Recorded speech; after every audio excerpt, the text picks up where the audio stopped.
Hello hi everyone, welcome back to our series of simplifying polity with common sense.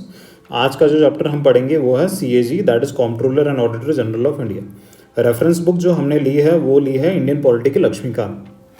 और एक assumption मैं यहाँ पे ये लेके चल रहा हूँ कि ये चैप्टर जो है आपने ऑलरेडी एक बार पढ़ रखा है। यूपीएससी सिविल सर्विसेज प्री के लिए जितना मिनिमम बेयर कंटेंट चाहिए वो हम यहाँ पे डिस्कस करेंगे। तो चलिए शुरू करते हैं। सीएजी जो है भारत में, सीएजी एक कॉन्स्टिट्यूशनल बॉडी है। आर्टिकल 148 से 151 सीएजी से डील करते हैं। सीएजी का काम क्या है? सीएजी का काम है ऑडिट करना। आर्टिकल 148 जो है 148 में बताया गया है कि सीएजी एक इंडिपेंडेंट ऑफिस होगा। इंडिपेंडेंट ऑफिस का मतलब होता है कि कोई भी मिनिस्ट्री के अंदर सीएजी नहीं आएगी। तो सीएजी एक तरीके से एक ऑटोनॉमस इंस्टीट्यूशन है भारत में। सीएजी को हम as a guardian of public purse भी कहते हैं, क्योंकि सीएजी का काम क्या है? सीएजी का काम है फाइनेंशियल प्रूडेंस इंश्योर करना। इसका मतलब ये है कि सरकार के पास जो पैसा है उसे पब्लिक इंटरेस्ट में यूज़ किया गया है या नहीं, ये चेक करना। तो इसलिए इसे गार्जियन ऑफ पब्लिक पर्स कहा जाता है। आगे देखते हैं अपॉइंटमेंट। अब सीएजी को अपॉइंट कौन करेगा? सीएजी को अपॉइंट प्रेसिडेंट करता है। नेशनल लेवल पे जितने इंपॉर्टेंट अपॉइंटमेंट्स होंगे वो प्रेसिडेंट करेंगे। सीएजी के पास सिक्योरिटी ऑफ टेन्योर होता है, मतलब या तो सीएजी 6 साल तक काम करेंगे या तो 65 साल की उम्र तक काम करेंगे। ओथ सीएजी किसके सामने लेते हैं? प्रेसिडेंट के सामने। रेजिग्नेशन किसे देंगे? प्रेसिडेंट को देंगे। अब देखिए सीएजी को रिमूव कैसे किया जा सकता है। सीएजी को रिमूव करने का प्रोसीजर सेम वैसा ही है जैसा जज ऑफ सुप्रीम कोर्ट को किया जाता है। इसके लिए क्या चाहिए? इसके लिए जो हमारा पार्लियामेंट है, पार्लियामेंट के जो दोनों सदन है, एक लोकसभा और राज्यसभा, इन दोनों में हमें रेजोल्यूशन पास करने की ज़रूरत है, वो भी विद स्पेशल मेजॉरिटी। जब स्पेशल मेजॉरिटी से रेजोल्यूशन पास होगा उसके बाद ही सीएजी को रिमूव किया जा सकता है। ये सेम है जज ऑफ सुप्रीम कोर्ट की तरह। अब क्या क्या किन कंडीशंस पे रिमूव किया जा सकता है ये हम देखते हैं। प्रूव्ड मिसबिहेवियर और इनकैपेसिटी लिखा गया है, तो ये तो क्लियरली अंडरस्टूड पॉइंट्स हैं। आगे देखते हैं सीएजी का जो इंडिपेंडेंस है वो किस तरीके से इंश्योर किया गया। अब देखिए इंडिपेंडेंस के लिए कुछ फंडामेंटल पॉइंट्स होते हैं। पहली चीज़ है, एक तो सिक्योरिटी ऑफ टेन्योर इंश्योर किया गया है कि आराम से आप 6 साल तक काम कर सकते हैं। इसके अलावा जो सीएजी है, सीएजी का रीअपॉइंटमेंट पॉसिबल नहीं है। आप एक बार सीएजी बन गए, इसके बाद आपको गवर्नमेंट में कहीं और काम नहीं दिया जाता। ये इंश्योर करता है कि सीएजी जो है वो पार्शियल डिसीजंस ना ले, मतलब गवर्नमेंट को फेवर करने वाले डिसीजंस ना ले। इसके लिए आगे सैलरी और सर्विस कंडीशंस जो है वो सीएजी की वो पार्लियामेंट डिटरमाइन करती है। देखिए नेशनल लेवल पे 2 ही इंस्टीट्यूशन है जो डिटरमाइन करते हैं, एक तो पार्लियामेंट है और दूसरा प्रेसिडेंट है। तो सीएजी के केस में पार्लियामेंट डिटरमाइन कर रहा है। और एक बार जो सैलरी और सर्विस कंडीशन सेट हो गई तो इसको सीएजी के डिसएडवांटेज में चेंज नहीं किया जा सकता। इसका मतलब ये है कि इनको कम नहीं किया जा सकता पार्लियामेंट के द्वारा, बढ़ाया ज़रूर जा सकता है। आगे सीएजी का जितना भी खर्चा है, जो भी एक्सपेंस है, that is charged on consolidated fund of India.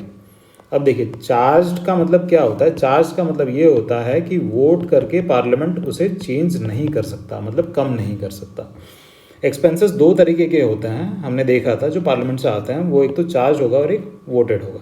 तो सीएजी का जो एक्सपेंस है दैट इज चार्ज। इसके बाद कोई भी मिनिस्टर सीएजी को पार्लियामेंट में रिप्रेजेंट नहीं कर सकता। अगर सीएजी को रिप्रेजेंट करना होगा पार्लियामेंट में तो वो सीएजी ही करेंगे। चलिए आगे देखते हैं ड्यूटीज़ एंड पावर्स। अब ड्यूटीज़ एंड पावर्स जो सीएजी है वो कहाँ से डिराइव करता है? अब डिराइव करने के लिए 2 बॉडीज़ हैं, 2 इंस्टीट्यूशंस हैं। एक तो कॉन्स्टिट्यूशन से करेगा और दूसरा पार्लियामेंट से। ये यहाँ पे मेंशन कर रखा है मैंने, एक पार्लियामेंट और दूसरा कॉन्स्टिट्यूशन। अब कॉन्स्टिट्यूशन में तो आर्टिकल्स हमारे स्ट्रेट अवे दिए गए हैं 148 से 151 जो डील करता है सीएजी से। अब पार्लियामेंट ने सीएजी के पावर्स के लिए एक एक्ट बना दिया है, डीपीसीएस एक्ट, जिसे कहते हैं duties powers and conditions of service act 1971। ये डील करता है सीएजी की ड्यूटीज़ एंड पावर्स से। अब देखिए आर्टिकल 149 है, उसके अंदर क्या मेंशन कर रखा है? सीएजी ऑडिट का काम करेगा। अब ऑडिट किसका करेगा? सीएजी यूनियन का ऑडिट करेगा। यूनियन मतलब केंद्र सरकार, फिर स्टेट का और एनी अदर अथॉरिटी। ठीक है, किसी और अथॉरिटी का भी ऑडिट सीएजी कर सकता है। आगे देखते हैं जो कंसोलिडेटेड फंड होता है हमारा तीनों लेवल पे, यूनियन लेवल पे भी जैसे कंसोलिडेटेड फंड ऑफ इंडिया कहते हैं, तो स्टेट लेवल पे और यूनियन टेरिटरीज, इन तीनों को सीएजी ऑडिट करता है।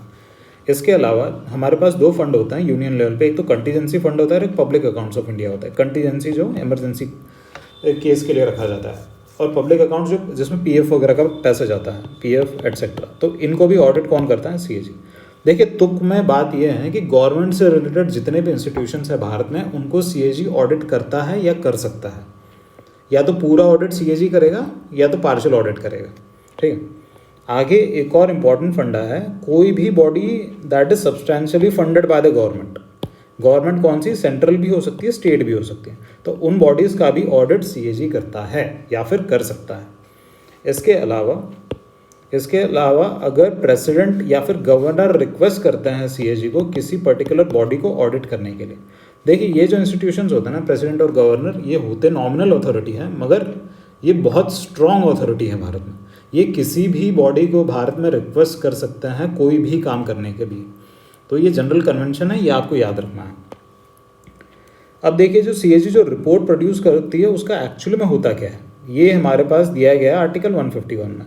इसमें ये बताया गया है कि सीएजी जो रिपोर्ट प्रोड्यूस करेंगे, सीएजी अपनी रिपोर्ट प्रेसिडेंट को देंगे, जो सेंट्रल लेवल पे प्रेसिडेंट को देंगे और स्टेट लेवल पे गवर्नर को देंगे। फिर ये रिपोर्ट रिस्पेक्टिव लेजिस्लेचर्स में जाएगी, मतलब सेंट्रल लेवल की रिपोर्ट जो है वो पार्लियामेंट में जाएगी और स्टेट लेवल की जो रिपोर्ट है वो स्टेट लेजिस्लेचर्स में जाएगी। ठीक है। इसके बाद जो नेट प्रोसीड्स ऑफ टैक्सेस होते हैं हमारे, उनको भी सीएजी सर्टिफाई करते हैं। अब नेट प्रोसीड्स ऑफ टैक्सेस का मतलब क्या होता है? सरकार टैक्स में पैसा कलेक्ट करती है और फिर जो पैसा सरकार टैक्स में कलेक्ट करती है उसको कलेक्ट करने के लिए भी कुछ खर्चा आया होगा, जिसे एक्सपेंसेस कहते हैं in terms of administrative expenses. तो इन दोनों को जब सब्सट्रैक्ट करते हैं तो जो पैसा नेट कलेक्शन है सरकार के पास, उसे कहते हैं नेट प्रोसीड्स ऑफ टैक्सेस। तो इसको भी सीएजी सर्टिफाई करता है।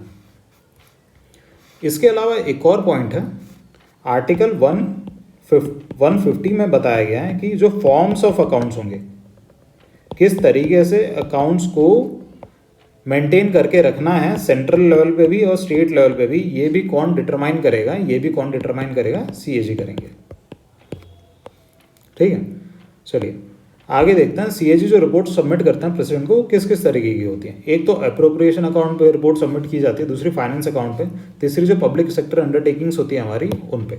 अप्रोप्रिएशन अकाउंट का मतलब क्या होता है कि सरकार ने इनिशियली कितना पैसा दिया था, कितना पैसा मतलब इन द सेंस बजट में कितना पैसा ग्रांट किया गया था और उस पैसे को किस तरीके से यूज़ किया गया है।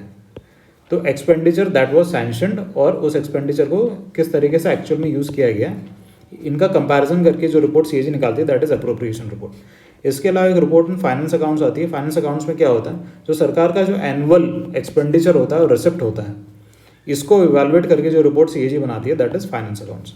इसके अलावा पीएसयूज पे जो रिपोर्ट बनाती है, पीएसयूज कौन सी होगी, जैसे ओएनजीसी हो गई हमारी, आईओसीएल हो गई, इन पे एक अलग से रिपोर्ट बनती है जो फाइनली कोपू के पास जाती है, कमेटी ऑन पब्लिक अंडरटेकिंग्स जो होती है, जैसे पार्लियामेंट अकाउंट्स कमेटी होती है वैसे ये भी एक कमेटी है, ये हम अलग से डिस्कस करेंगे। अब देखिए रोल ऑफ सीएजी क्या है। बेसिकली रोल ऑफ सीएजी है ऑडिट और फाइनेंशियल प्रूडेंस इंश्योर करने का, कि मतलब जो पैसा है लोगों का वो सरकार ने सही तरीके से यूज़ किया है in terms of public interest. एक तरीके से सीएजी क्या इंश्योर करता है, accountability of executive. Accountability of executive किसके प्रति, लेजिस्लेटिव के प्रति, क्योंकि फाइनली जो डिसीजन मेकिंग का काम होता है वो किसका होता है, एग्जीक्यूटिव का होता है। अब एग्जीक्यूटिव ने सही तरीके से डिसीजन लिए है या नहीं, ये इंश्योर करना इन फाइनेंशियल स्फीयर, ये काम है सीएजी का। सीएजी अपनी रिपोर्ट देगी, रिपोर्ट फिर लेजिस्लेचर में जाएगी, वहाँ पे उस पर डिस्कशन होगा। अब आगे देखते हैं इसका जो सीएजी है उसका लिमिटेशंस क्या है। अब देखिए सीएजी जो ऑडिट करता है वो एक तो पोस्ट ऑडिट होता है, मतलब खर्चा वगैरह सब हो गया सरकार का, उसके बाद उस पर सीएजी अपना ऑडिट करता है, रिपोर्ट देता है। इसके अलावा सीएजी के पास ना जो इश्यू ऑफ मनी है ना, उस पर कोई पावर नहीं है। मतलब जब पैसा स्टार्टिंग में सरकार सैंक्शन करती है किसी भी पॉलिसी के लिए, उस पर सीएजी की कोई पावर नहीं है। सीएफआई जो होता है हमारा कॉन्सुलेट फंड ऑफ इंडिया से जो पैसा जाता है उस पर कोई पावर नहीं है। मतलब सीएजी के पास भारत में कॉम्प्ट्रोलर की पावर नहीं है। Comptroller and auditor general of India कहते हैं ना, तो कॉम्प्ट्रोलर की पावर सीएजी के पास नहीं है। ठीक है। इसके अलावा कुछ बॉडीज है जिनको सीएजी ऑडिट नहीं कर सकता। देखिए एक तो ये हमारे इंटेलिजेंस एजेंसीज हो गए, इनको भी नहीं करता। यूपीएससी आरबीआई जैसी बॉडीज़ हो गई, इनको भी नहीं करता। हमने रिसेंटली देखा था कि पीएम केयर्स जो है इसको भी सीएजी ने ऑडिट नहीं किया है। ठीक है। सरकार का स्टेटमेंट आया कि ये पीएम केयर्स जो है वो प्राइवेट इंस्टीट्यूशन है। देखिए यहाँ पे एक और पॉइंट इंपॉर्टेंट है कि जो सीएजी है वो सुओ मोटो भी किसी भी बॉडी को ऑडिट कर सकता है। सुओ मोटो का मतलब ये होता है कि सीएजी को अगर लग रहा है कि किसी बॉडी को ऑडिट करने में पब्लिक इंटरेस्ट इन्वॉल्व है तो सीएजी कर सकता है, सीएजी के पास ये अथॉरिटी है, ठीक है। अब सीएजी के ऑडिट का केस हम कॉरपोरेशंस में देख लेते हैं, कॉरपोरेशंस को सीएजी किस तरीके से ऑडिट करता है। अभी कॉरपोरेशंस और कंपनीज हम दोनों का देखेंगे। अब देखिए इनका ऑडिट इस चीज़ पर डिपेंड करता है कि इनके जो एक्ट्स हैं कॉरपोरेशन और कंपनीज के, उनमें जो प्रिविलेजेस हैं ऑडिट के वो किस तरीके से दिए गए हैं, सीएजी को कितने प्रिविलेजेस दिए गए हैं। अब कॉरपोरेशन और कंपनीज के केस में हम देखते हैं या तो पूरा ऑडिट सीएजी करेगा टोटल, ठीक है, या फिर जो ऑडिट होगा वो प्राइवेट ऑडिटर्स करेंगे जिनको अपॉइंट कौन करेगा, सीएजी करेगा, ठीक है। तो इन्हें अपॉइंट तो सीएजी करता है मगर होते प्राइवेट ऑडिटर्स हैं। इसके अलावा या फिर उनका जो ऑडिट होगा वो टोटली प्राइवेट एंटाइटीज़ करेंगी। फॉर एग्जांपल जैसे आरबीआई का केस हो गया या फिर एलआईसी हो गया, एसबीआई भी हम देख लें तो इनको ऑडिट सीएजी नहीं करता, इनके अलग से अपने प्राइवेट ऑडिटर्स होते हैं जो ऑडिट करते हैं, ठीक है। तो ये जो सीएजी वाला जो चैप्टर है ना, इसमें इतने पॉइंट्स हैं जो इम्पोर्टेंट है। इतने पॉइंट्स अगर आपको पता होंगे तो आराम से प्रीलिम्स एग्जामिनेशन में क्वेश्चन बन जाएंगे, मुझे ऐसा लगता है। अब देखिए इसके बाद आपको क्या करना है, आपको ये करना है कि ये चैप्टर जाके आपको लक्ष्मीकांत किताब में से वापस पढ़ना है एक बार ढंग से। अगर कुछ पॉइंट्स यहाँ पे मुझसे मिस हो गए होंगे, कुछ पॉइंट्स जो मैंने यहाँ पे डेलिबरेटली इंक्लूड नहीं किए, वो पॉइंट्स आपको पढ़ लेने हैं, ठीक है। इसके बाद आपको प्रीवियस ईयर्स के क्वेश्चन सॉल्व करने हैं, कोचिंग टेस्ट सीरीज में जो क्वेश्चन आए होंगे वो सॉल्व करने हैं। इसके अलावा जो भी करंट अफेयर्स में अगर कुछ अपडेशन होगा तो वो आप यहाँ पे ऐड कर लीजिएगा। बेसिक इन्फॉर्मेशन जो होगी वो इस चैप्टर से रिलेटेड वो इतनी ही होगी, और मुझे लगता है कि मोस्टली जो क्वेश्चंस होंगे वो इतनी इन्फॉर्मेशन से बन जाएंगे। बाकी अब सीएजी की क्या हिस्ट्री थी, कब बना था, 1750s में बना था, 1919 में क्या चेंज आया, 1935 में क्या चेंज आया, ये सब एग्जैक्टली इतना डिटेल में करने की ज़रूरत नहीं है। डिटेल्ड वर्जन अगर बनाने की ज़रूरत पड़ेगी तो मैं वो एक अलग से चैप्टर में बना दूंगा। तो चलिए आज के लिए इस चैप्टर में इतना ही, मिलता है आपसे नेक्स्ट लेक्चर में।